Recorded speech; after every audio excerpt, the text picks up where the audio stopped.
마태복음에서 예수님의 탄생을 제일 먼저 알고 그 예수님을 찾아왔던 사람들, 동방박사입니다. 우리는 이 동방박사가 어디서 왔을까? 또 동방박사는 몇 명일까? 우리 흔히 3명으로 알고 있지만 그 이유는 아마 황금과 유황과 몰약을 하나씩 들고 와서 3명인 줄 알고 있지만, 또 그분들이 예수님을 만난 장소는 어디일까? 우리는 별 생각 없이 동방박사는 3명, 그리고 동방박사는 아마 거기서 좀 떨어진 페르시아 정도에서 온 점성술사들, 그리고 동방박사들이 찾아간 곳은 그 마국간, 그래서 성극 같은 걸 하면 그 마국간에 그 예수님을 경배하는 그런 모습들, 그런 사진들, 그림들이 많죠. 우리가 그렇게 이제 생각을 합니다. 그런데 이 성경을 자세히, 오늘 그 예수님의 탄생 기사가 이 마태복음 2장과 또 누가복음 2장에 기록되어 있습니다. 그 2장을 자세히 이렇게 보면 좀 놀라운, 우리가 그동안 알지 못했던 그런 내용들이 기록되어 있습니다. 이런 주장은 제가 하는 것이 아니고 이미 얼마나 학자들이 이런 연구 발표를 한 것을 제가 흥미롭게 읽으면서, 이 동방박사는 과연 어디서 왔을까? 동방박사는 어디서 예수님을 만났을까? 그 동방박사들은 과연 몇 명쯤 될까? 과연 그 동방이라고 하는 그 나라는 어디일까? 이런 의문점을 가지고 성경을 좀 다시 읽어보았습니다. 첫 번째로 이제 어떤 문제가 있는가 하면 시간의 문제입니다. 과연 동방박사가 그 베들레헴의 마국간을 찾아왔을까? 근데 오늘 성경을 보면 그 동방박사가 찾아온 곳은 마국간이 아니고요, 집이죠. 집, 하우스. 그 집은 어디에 있는 집일까? 또 그때 만난 예수님은 아기 예수, 누가복음도 아기 예수, 또 이 마태복음은 아기 예수로 표현되어 있기 때문에 정말 그 아기는 어떤 아기일까? 아기도 여러 종류가 있죠.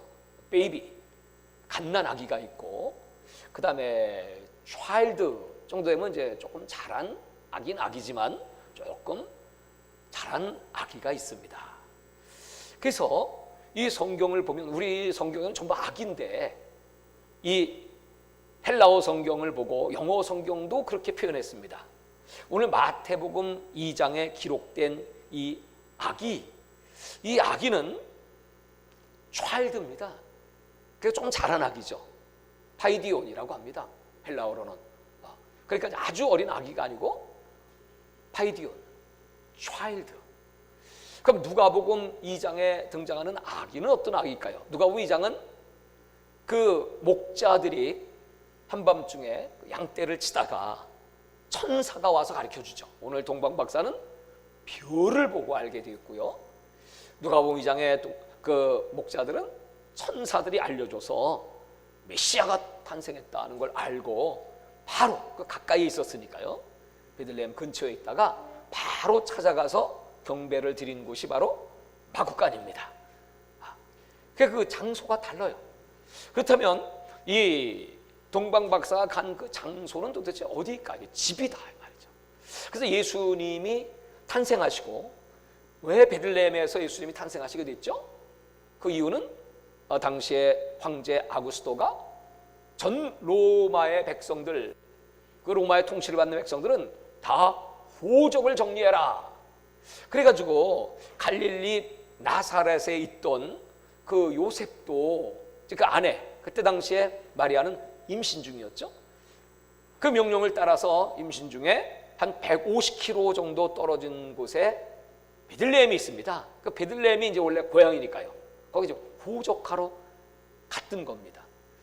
거기 가서 이제 호적을 하러 갔다가 이 뱃속의 아기가 출산을 하게 생겼으니, 누가복음 2장에는 그 아기가 머물 곳, 여관이 없었다. 그래서 할 수 없이 그 짐승들의 마국간에서 예수님이 탄생하시지 않습니까? 참 놀랍죠. 그 베들레헴의 탄생을 이미 미가서는 수천 년 전에 예언을 했고 그 예언대로 예수님이 거기서 탄생을 하시고 그때 하나님께서는 로마의 황제를 진동해서 호적하러 가라고 명령을 했고 참 이 성경이 이렇게 이루어지는 것을 보면 정말 놀라운 역사입니다. 그래서 거기 가서 예수님께서 이제 탄생을 하시고 나서 그러면 여러분 계속 거기에 있지 않잖아요. 그 다음에 유대인의 그 규례를 보면 8일이 되면 할례를 받습니다. 할례. 그러니까 예수님도 그 율법에 의지하여 8일 동안 할례를 받으셨겠죠. 그리고 40일 동안은 레위기 12장에 보면 40일간은 남자를 낳으면 부정한 기간, 여자는 80일이었죠. 그러니까 40일간의 그 부정한 기간을 지나서 그리고 누가복음에 보면 예수님께서 어딜 가시냐 하면 예루살렘 성전에 들어가시죠. 성전에 들어가서 거기서 시몬 또는 안나 기도하던 분들을 이제 만나게 됩니다. 그런 일들을 하고 나서 누가복음 2장에는 확실하게 기록되어 있기를 예수님이 그 예루살렘의 모든 일정을 마치시고 어디로 가셨다? 다시 그 고향인 갈릴리 나사렛으로 가셨다. 그렇다면 이 동방 박사들은 그 하늘의 별, 이분들은 별을 연구하는 그 점성술사들입니다. 그러니까 천문학을 연구하는 분들이죠. 근데 이분들이 아주 멀리에서 아기를 본 게 아니고 베이비를 본 게 아니고 차일드를 봤으니까 그러니까 그 시간이 어느 정도 될까? 그 시간을 아마 어린 아이가 왔으면 그 헤롯이 말하기를 나에게 좀 그 정보를 알려줘. 베들레헴 가서 경배하고 알려주면 나도 경배하고 싶다고 얘기했지만 이 헤롯은 그 아기를 죽이고자 하는 마음을 갖고 있었죠. 그래서 하나님께서 계시하셔서 그걸로 가지 마라. 그리고 몇 살 미만의 아이를 다 죽여버립니까? 2살. 만약에 아주 어린 베이비 갓난 아기였다면 뭐 6개월 이하의 아이만 다 죽여도 되는데 금세 표현하잖아요. 1년이 지나고 2년이 가까운 어느 정도 자란 아이 2살 미만을 다 죽였다는 것은 그만큼 시간이 많이 경과했다는 것이죠. 그러니까 이 동방이 가까운 동방이 아니고 아주 먼 동방, 짧게는 1년, 길게는 2년 가까이 그 먼 동방에서 온 박사들인데 과연 그 먼 동방은 어디일까요? 저는 이 마태복음을 읽으면서 창세기 10장의 설교를 제가 한 적이 있습니다. 과연 우리 한민족의 뿌리는 무엇인가? 성경에 어떤 우리 대한민국 한민족의 어떤 근거가 있지 않을까? 그래서 학자들이 연구해 놓은 그런 글들을 쭉 찾아보고 하면서 창세기 10장 25절에 보면 거기에 그 아담 이후의 족보들이 쭉 나오면서 거기에 누가 나오냐면 벨렉이 등장합니다. 그리고 그 동생이 욕단이 등장합니다. 그 에벨의 아들들인 벨렉과 욕단이 두 형제가 그 다음에는 나누어지게 됩니다. 벨렉의 이름이 나뉘다이고요. 욕단의 이름은 작아지다 이런 뜻이거든요. 근데 그 욕단이라고 하는 동생이 어디로 갔나 했더니 창세기 10장 그 이후로 간 경로가 기록되어 있습니다. 다른 기록은 없고 그 욕단은 동쪽 끝, 그것이 저 중국, 그 다음에 시베리아, 그리고 동쪽 끝, 그 동쪽 끝을 케뎀이라고 합니다.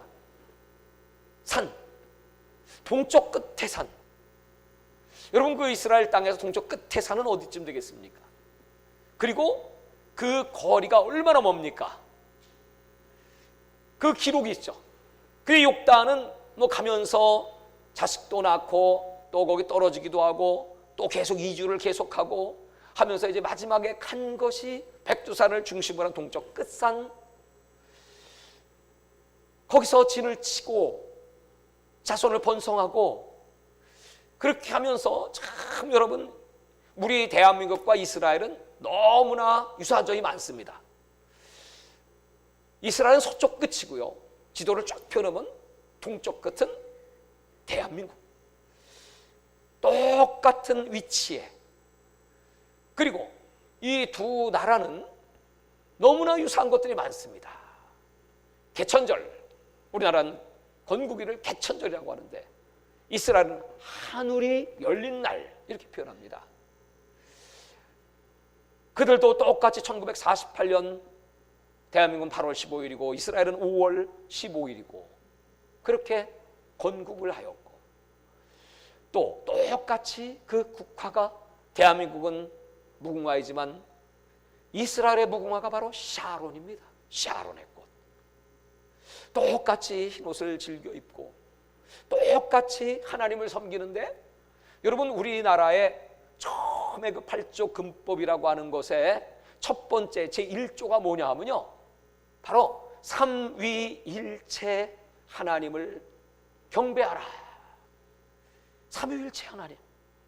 근데 우리 대한민국은 그 이후로 그 하나님 사상이 변질이 되기 시작하죠. 국가적으로 불교가 들어오기도 하고 유교가 들어오기도 하고 샤머니즘의 영향을 받기도 하고 그래서 이 삼위일체 하나님의 개념이 삼신할머니가 되는 거지. 창조주 하나님이 삼신할머니가 점지해서 참 이게 신기한 게 많습니다. 그리고 학자들은 말하기를 저 욕단과 벨렉이 한 형제였다면 그러면 여러분 똑같은 DNA를 갖고 있는 거죠. 그들은 저 이스라엘 나라 그래서 그 벨렉의 후손들은 히브리 똑같은 히브리이지만 유대인으로 아브라함과 이삭과 야곱의 하나님으로 이 욕단의 후손들은 동쪽으로 가면서 그래서 거기서 하나님을 섬기기 위해서 단을 쌓고 동짓날이 되면 팥죽을 펴서 그 옛날 그 조상들이 출애굽을 할 때 했던 것처럼 그 유월절을 지켰던 것처럼 그들은 항상 그 붉은 팥죽을 뿌려서 그 재앙을 막고 참으로 신기한 것들이 너무나 많이 있다는 것입니다. 뿐만 아니고 이 이스라엘이 BC 721년에 북이스라엘이 멸망을 합니다. 그때 아시리아에 의해서 거기서 이제 유대인들이 많이 흩어지기 시작하죠. 그 이후로도 그들이 계속해서 유럽으로만이 아니라 아시아로 뭐 중국으로 가기도 하고 또 한국 쪽으로도 막 흘러오게 되었다고 합니다. 또 남왕국도 역시 바벨론에 의해서 BC 586년에 멸망을 합니다. 그래서 그들이 또 흘러오기 시작합니다. 그렇게 해서 유대인들은 지금 전 세계에 흩어져 있죠. 그런데 신기하게 우리나라가 여러분 그때 당시 예수님이 탄생할 당시에 연대가 몇 년 정도인가 하면 그때가 BC 4년. BC 4년이라면 우리 한국에 그때는 어떤 나라가 지배하고 있을까? 그때가 바로 신라입니다.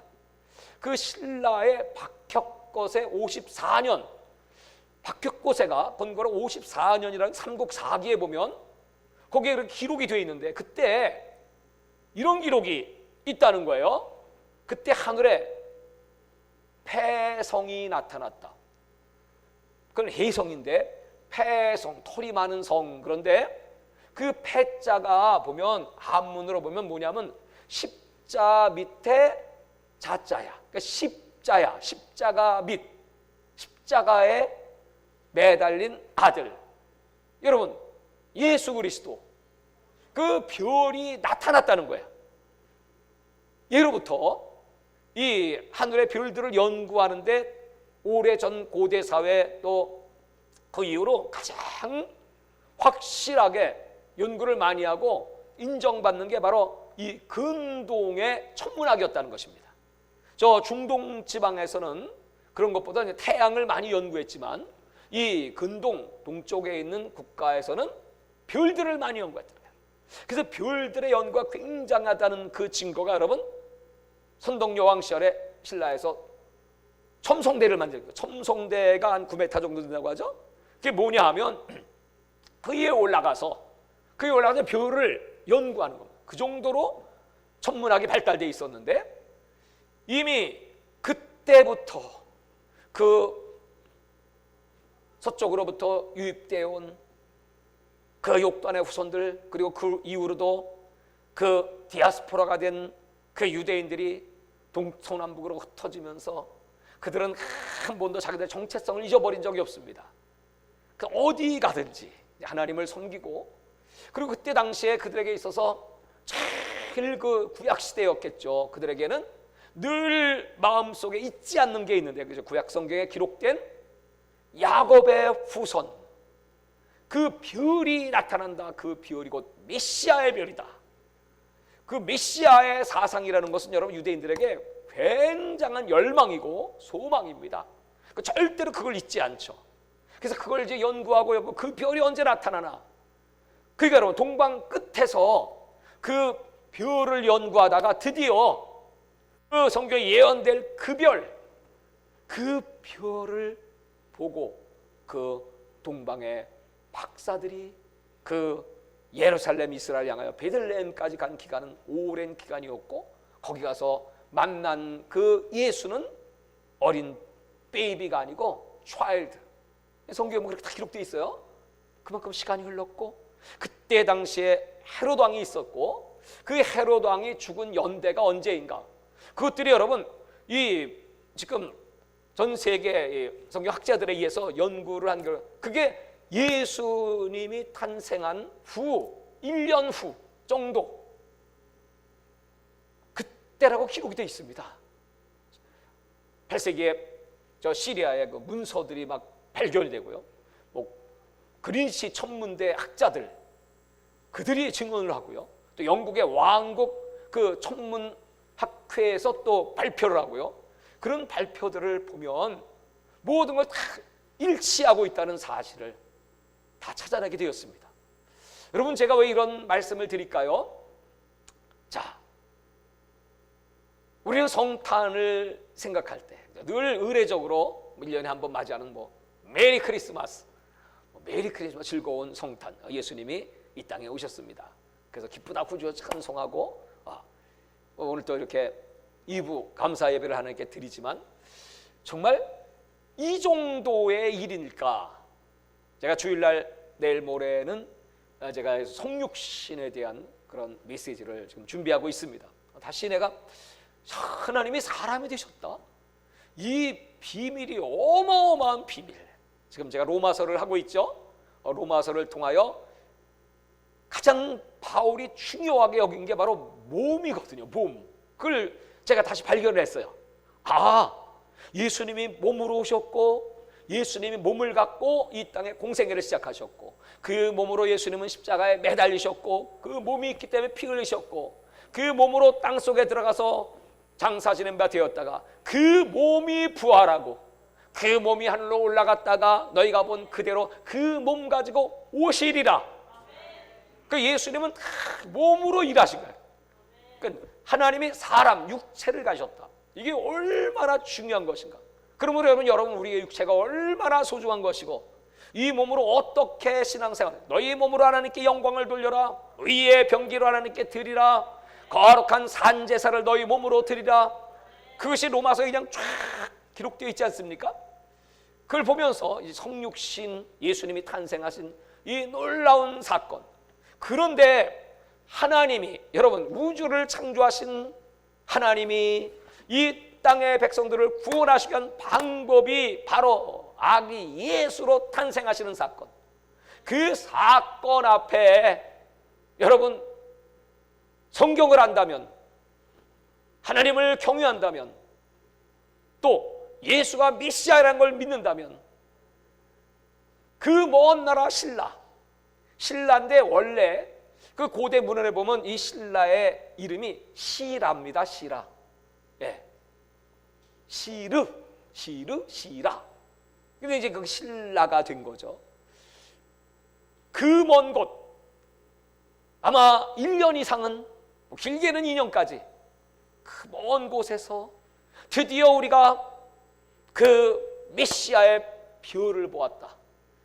그 메시아를 우리 평생에 만날 수 있다면, 그 메시아를 보는 영광, 그 메시아를 경배하는 것보다 더 중요한 것이 어디 있겠느냐. 그래서 이 사절단이 이제 오게 되는데 3명은 아닌 것 같고, 모르죠. 그건 아마 국가적인 차원에서 거기에는 이제 뭐 노비들도 있을 것이고, 또 가면서 여러분 얼마나 많은 식량도 많이 필요하겠죠. 또 가다가 이제 그 사막에서는 또 텐트도 쳐야 되겠죠. 그래서 이제 많은 무리들이 쫙 가는 겁니다. 목적은 딱 하나, 메시아 그 비오레 인도를 따라서. 그래서 오늘 드디어 그 예루살렘에 도착해서 그 메시아에 대해 알아보니까, 아, 그분이 베들레헴에서 탄생하셨다. 그래서 왕을 만나지 않습니까? 그래서 왕도 그렇게 귀한 분이 이 세상에 왔어. 그러면 여러분, 하나님의 아들이 오셨다면 자기도 뭐 그 바로 그냥 맨발로 뛰어가서, 아니 여기 1년 2년 큰 그 여정을 메시아를 만나기 위해서 경배하기 위해 왔다고 하는데, 그럼 당장 쫓아가야지. 여러분, 오늘 예수님이 이렇게 이 땅에 오셨다면 저와 여러분도 예루살렘 아니라 그냥 어디든지 그냥 빚을 내서라도 그냥 무조건 쫓아가셔야지. 할렐루야. 아, 정말 이 동방 박사의 믿음, 그 하나님을 경외함, 어떻게 그런 생각을 하고 그 먼 곳을 갈 수가 있을까? 그러니까 이분들은 딱 목숨 건 거지. 가다가 무슨 일 만나고 강도를 만날지도 모르고, 뭐 눈이 쏟아지기도 하고, 또 폭풍우가 몰려오기도 하고, 사막에 막 그냥 그 모래바람이 덮치기도 하고, 뭐 생명의 위협을, 여러분 그때 당시에 얼마나 많은 위협을 당하면서 나는 목숨 걸고 예수 만나야 되겠다. 여러분, 우리도 목숨 걸고 예수님 만나야 될까요? 그럴 가치가 있나요? 예수님은 나에게 어떤 존재입니까? 나의 생명을 걸 정도로 나는 그 예수님을 경배하게 하여 오늘 이 성탄 2부에 나는 죽더라도 예수님을 경배하겠습니다.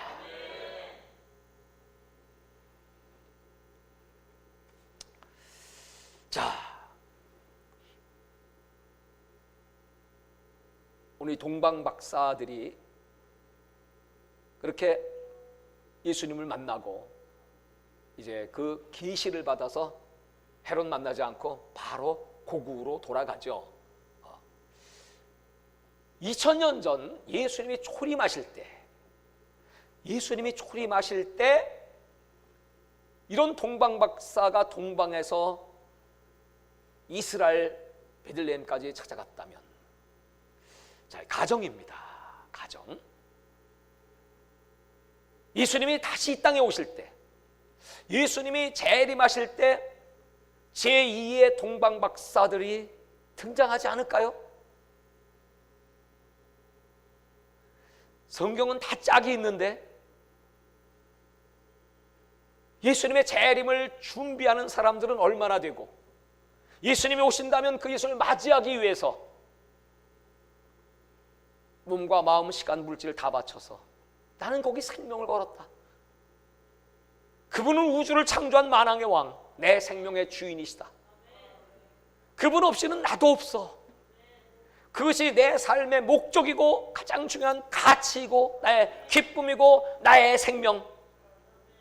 이미 예수님은 초림하셨지만, 몸으로 오셨지만, 이제 그 예수님은 하나님 보좌 우편에 앉아 계시고 지금 우리에게 성령을 보내서 우리와 동행하시며, 이제 마지막 그 예수님이 몸을 가지시고 이 땅에 다시 재림하시는 그날, 성경 그 재림의 장소가 저 예루살렘 감람산이라고 기록되어 있고, 그 예수님이 오실 때 징조들이 쫙 이미 마태복음 24장과 요한계시록을 통하여 다 기록되어 있고, 우리는 그런 모습을 너무나 확실하게 보면서, 과연 예수님이 올 때는 우리가 아무도 모른다고 하지만 정말 그 동방 박사와 같이 다시 재림을 맞이하기 위하여 준비하고, 그리고 그 길을 가며 계속해서 이 동쪽 끝인 우리 대한민국 땅에서 서쪽으로 이 복음을 증거하며,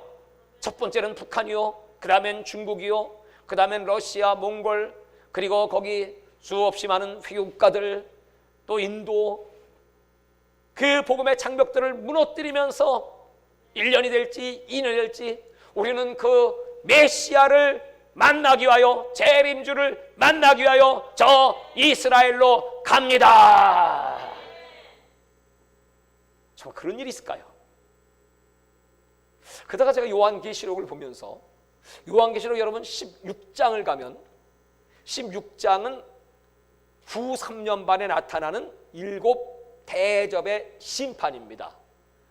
근데 5번째 대접이 쏟아질 때, 그때가 무슨 일이 터지냐면 세상의 적그리스도, 계시록 13장에 등장한 적그리스도입니다. 666의 인을 이마나 오른손에 치고 받지 않으면 매매를 못하게 하며, 그리고 수없이 많은 사람을 죽음으로 몰아넣는 이 세상을 잠깐 3년 반 동안 지배하는 적그리스도가 등장했는데, 그 5번째 대접이 쏟아지니까요, 이 적그리스도의 그 중심을 강탈해버려요. 그래가지고 이 적그리스도가 여러분 하나님의 진노를 받아가지고 완전히 쇠해버리게 돼. 그리고 6번째 대접이 쏟아질 때, 그때 동방의 왕들이 일어납니다. 동방의 왕 뿐만 아니고 세상 천하의 왕들도 일어납니다. 그 왕들이 어디로 다 집중되냐면 이스라엘로 집중을 해요. 왜요? 마지막 아마겟돈 전쟁이 터지기 때문에. 아마겟돈 전쟁은 인류 역사의 마지막 전쟁입니다. 3차 대전이 마지막 전쟁 아니고요. 아마겟돈 전쟁이 이제 터지고 나면 그게 이제 마지막 심판으로 하나님께서 큰 성 바벨론들을 다 무너뜨리시고, 계시록 19장에 예수님이 이 땅에 백마를 타고 충신과 진실이신 예수님께서 재림을 하십니다. 그 재림의 사건 직전에 여러분 동방의 왕들과 천하의 왕들이 몰려가는데, 과연 그 동방의 왕들이 누구일까?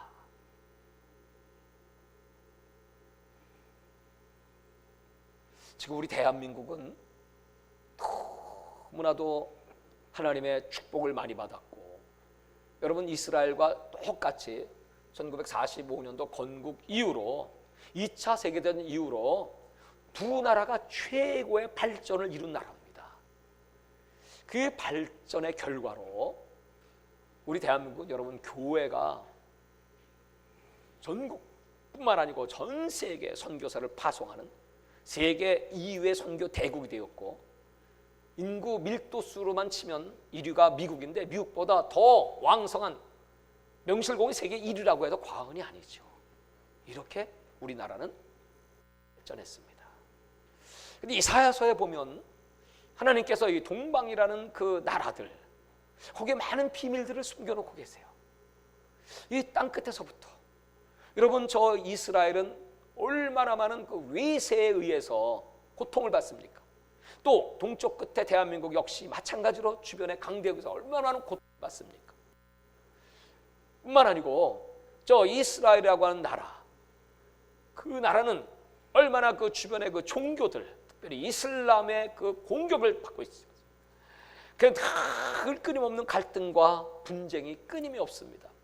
근데 우리 대한민국은 저 북한 공산주의 체제로 말미암아 여러분 얼마나 그동안에 지금까지도 그 갈등이 계속되고 있습니다. 전 세계를 공산주의가 뻘겋게 물들였을 때, 아니 요 지도상에 보이지도 않는 요 조그만 대한민국, 벌써 다 공산화되고 적화되고 끝났어야 될 나라인데 딱 대한민국만 파랗게, 대한민국만 하나님이 지켜주시고 복음의 꽃이 피고 대한민국만 망할 것 같은데 수없이 많은 위기들을 통과하면서 여기까지 지금까지 정말 이게 살아있는 게 기적이죠. 저와 여러분 지금 살아있는 게 기적이요 하나님의 은혜인 걸 믿으십니까? 그 놀라운 은혜를 받아, 그리고 마지막 그 이스라엘을 돕기 위하여 여러분 동방으로 진격하는 동방의 왕들, 마지막 그들이 동방 박사가 아닐까? 동방의 영적 군대들이 아닐까. 세계 선교를 위하여 기도하고 마지막 이스라엘까지 이 복음을 증거하기 위한 그 마지막 역사에 하나님이 잡아 쓰시는 동방의 복음의 일꾼들이 아닌가. 이런 생각을 하면요, 가슴이 뛰고요, 이것이 그냥 우연한 일이 아니고 하나님이 작정하시고 성경에 하나님의 경륜이 다 기록되어 있고 그 스케줄과 계획대로 하나님 이루고 가고 계시다면, 지금 우리 앞에 위기가 있고 힘들고 어렵고 앞이 캄캄하고 내일 일을 알 수 없는 이런 형편이라고 할지라도 하나님은 끝까지 우리 대한민국을 지켜주실 줄 믿습니다. 우리 한국교회를 다시 일으켜 주실 줄 믿습니다. 다시 기도하는 저와 여러분들을 들어서 이 마지막 하나님의 계획, 그 엄청난 세계 선교의 마지막 역사도 하나님이 허락하실 줄 믿습니다. 물론 그 전에 하나님께서 먼저 부르시는 자도 있고, 또 죽어서 자금일에 예수 안에 죽은 자 복이 있도다, 죽어서 바로 낙원에 가는 분도 있고, 여러 종류가 있겠지만, 휴거로 하늘로 올라가는 분도 있겠지만, 마지막까지 하나님은 이 세계 역사의 주인이시기 때문에 마지막까지 그 남아있는 자들이, 이 동방의 하나님의 종들이, 이 동방의 하나님의 일꾼들이 일어나서 마지막 그 아마겟돈 전쟁까지 이스라엘을 돕다가 결국 그 전쟁을 승리로 이끌고 드디어 마지막 19장에 예수님이 재림하시고, 그때 저 예루살렘을 중심으로 천년의 왕국이 펼쳐지고, 여러분 거기 들어가서 먼저 하늘로 올라간 휴거된 사람들은 왕이 될 것입니다. 목배를 받은 사람도 왕이 될 것입니다. 그러나 살아남아 있는 사람들은 그 천년의 왕국의 백성들이 될 것입니다. 그래서 천년 동안 마귀는 무정에 갇혀 있고, 마지막 하나님의 스케줄, 마지막 새하늘과 새 땅이 이 땅에 내려올 때까지 그 역사의 주인공으로 오늘 예언대로 말씀대로 동방박사들 대한민국을 하나님 사용해 주시기를 바랍니다. 아멘한 대로 될지어다. 내 믿은 대로 될지어다. 오늘 이 성탄의 2부에 정말 우리 주님이 이렇게 우리를 사랑해 주시는 걸 감사하고 다시 힘을 내서 주님을 찬송하며 기뻐하며 그 주님과 함께 살고 주님과 함께 죽고 주님과 함께 들림받고 주님과 함께 왕노릇 합시다. 할렐루야.